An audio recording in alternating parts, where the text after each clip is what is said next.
I had to invent how to make them from scratch. I didn't know anyone that made drums, and my wife Cheryl wanted some drums to use with her work, so I had to invent a way to do it.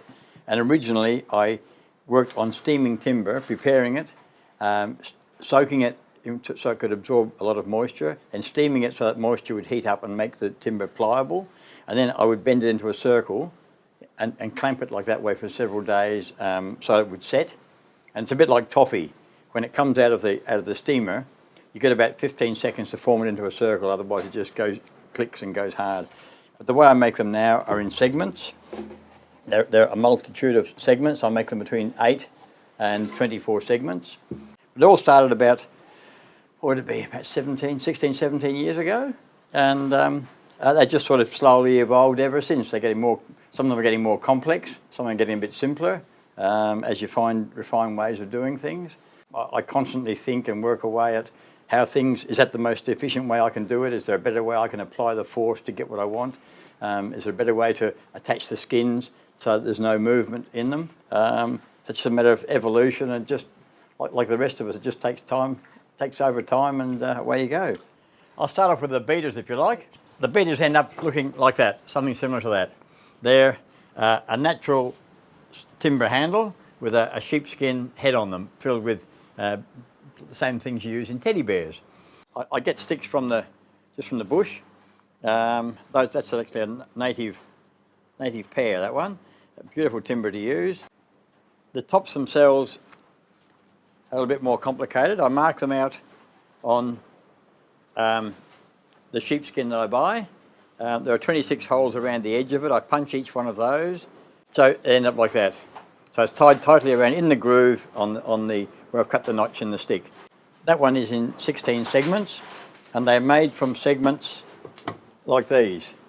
That's one sort of in the flat. There are 16 segments. They're 72 mils high. Each one's cut at a very critical angle so that they all fit together to form the hoop. That's what I call a native drum. A bit different construction. It's only got 8 sides as opposed to the other 16 or 24. It's got pegs around the inside at an angle, so that the skin is laced onto this side, again with a single edge bearing surface. And the skin is actually laced around the pegs and back through the skin, around the peg, back through the skin again. So it goes backwards and forwards there and holds the skin on very securely. The handle in the centre will be covered with some sort of padding, and then sheepskin or lambskin on the top of that to make it more comfortable to hold.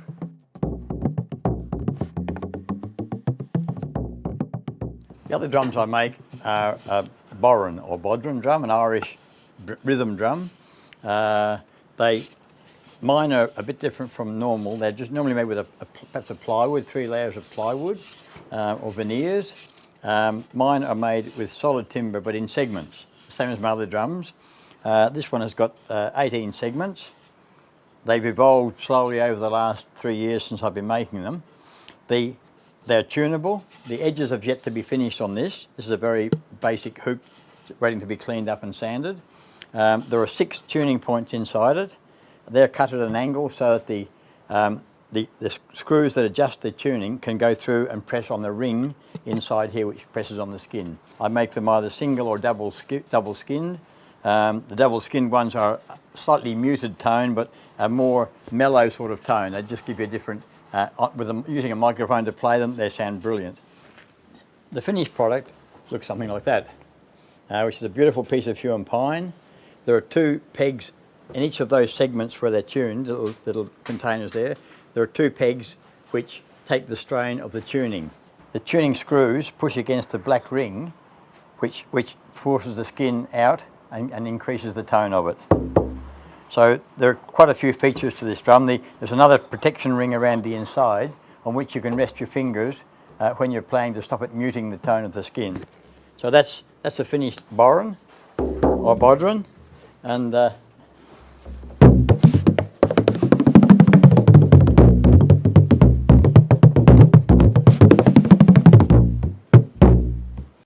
noticed also in the back background there, you've got a... Is that Tasmanian tiger?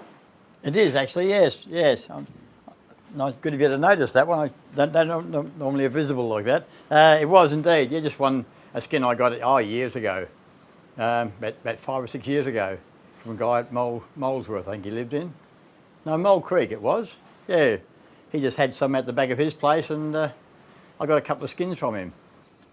These are some of the skins I've got to put on drums. I've been through them and graded them for different types of drums, different sizes, different thicknesses, different qualities. The top one will be for a bodhran, and then they're for shamanic drums, and then for other drums as well. So they are all been sized and graded for the different drums that I make. Those ones there, and labelled such so I don't have to go through the sorting process again. Some drums I make, I leave the hair around the edge of them. So the skin is put on, completely covered in hair. It's either fastened, either laced on like on the native drum where it's laced with over the pegs, or it's fastened in other ways onto the hoop. And then when it's dry, I then shave the hair off the front of it. Again, a process which takes quite a length of time. Some of the goat hair is very, very tough. So the hair is then shaved off the front of the drum and leaves it around the edges. And that's a beautiful goat skin, which I will eventually put on a drum. I have a variety of skins. There's another goat skin there, a different sort, which will be put on a drum. That one's I've labelled as a bodhran skin. So I make bodhrans again with hair around the edges of them. And then I have a variety. I've only got one thylacine skin left, but I can use deer as well. I don't know if you can focus on the deer. That's a deer skin, and I'll get 2 drums out of that one, and they make beautiful drums. We're in southeastern Tasmania, down towards one of our most famous towns is Port Arthur. So we live down in a little cottage on the top of a little cliff in front of a bay in southeastern Tasmania. And Tasmania is a wonderful place for craft people generally, but it's even more so for people who work with timber, and for making the drums it's just ideal.